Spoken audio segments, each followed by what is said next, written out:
আসসালামু আলাইকুম ওয়া রাহমাতুল্লাহ। প্রিয় বন্ধুরা, আজকে আমি আপনাদের জন্য পবিত্র কোরআনের এমন একটি শক্তিশালী সূরা নিয়ে হাজির হয়েছি, যে সূরাটি শুধুমাত্র আপনাদেরকে মনোযোগ দিয়ে শুনতে হবে, কষ্ট করে পড়তে হবে না। এই সূরাটি শোনার সাথে সাথেই চারদিক থেকে খুশির খবর আসতে শুরু করবে।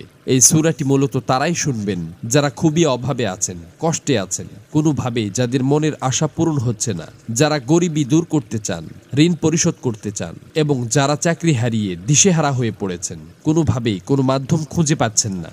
আজকের এই গুরুত্বপূর্ণ সূরাটি শুধুমাত্র তাদের জন্যই। কষ্ট করে সূরাটি আপনারা মনোযোগ দিয়ে প্রথম থেকে শেষ পর্যন্ত শুনুন।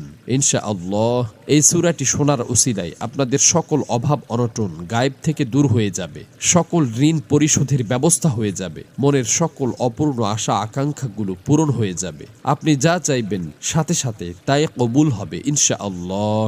প্রিয় বন্ধুরা, আল্লাহ পাক চাইলে সবকিছুই সম্ভব। এজন্য আল্লাহ তাআলার কোরআন মাজিদের সর্বশ্রেষ্ঠ এই সূরাটি শুনতে শুনতে আপনার মনের সকল নিয়ত, মনোবাসনা ও জীবনের সকল চাওয়াগুলো আল্লাহ তাআলার কাছে মনে মনে দোয়ার মাধ্যমে তুলে ধরবেন।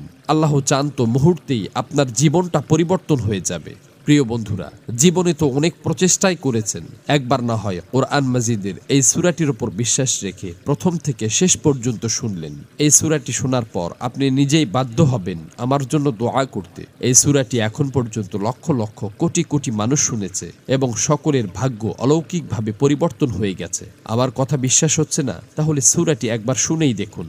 এই সূরাটি মূলত কোরআন মাজিদের অন্যতম গুরুত্বপূর্ণ ও পাওয়ারফুল একটি সূরা। সূরাটি এ পর্যন্ত যতজন শুনেছে ততজনের সকল নিয়ত আল্লাহ তাআলা পূরণ করে দিয়েছেন। মনের ইচ্ছা পূরণের জন্য এই সূরাটি সর্বশ্রেষ্ঠ সূরা।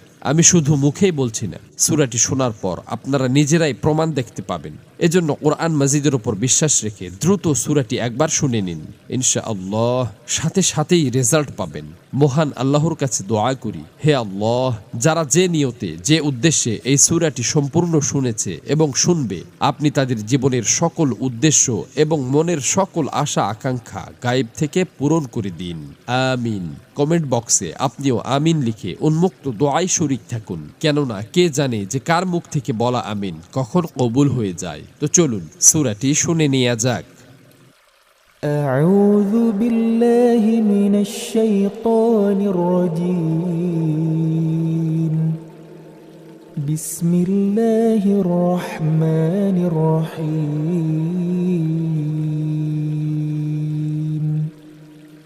سبح لله ما في السماوات وما في الأرض وهو العزيز